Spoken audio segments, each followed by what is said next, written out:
Jean, hey, how are you? I'm great. I How wanted are you? to introduce you to our builder, Dave Bowler. Hey, nice to meet you. Jean's with Sweeten.com, and she specializes in matching homeowners with renovation experts. And so she's seen demos, renos, and all the kinds of Oh my posts. gosh, we literally have seen everything. Yeah.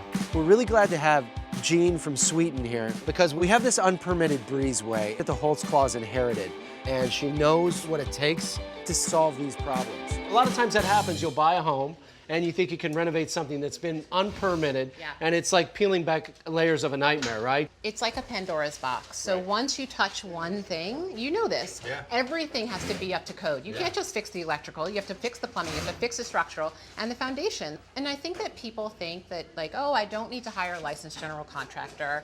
You know, it's too expensive or it's too cumbersome. But the reason why there is a license to be a general contractor is because you have people's safety in mind. And this space is obviously not that. Absolutely. So first thing that we need to do is strip all these walls. So we're going to demo all these walls, get it down to studs. Amazing. Right. All right, you ready? Yeah. All right, We're we got a waiting hammer for for it. you. Yeah. Right. Riveting Big construction. Swing away. Pete. Nice.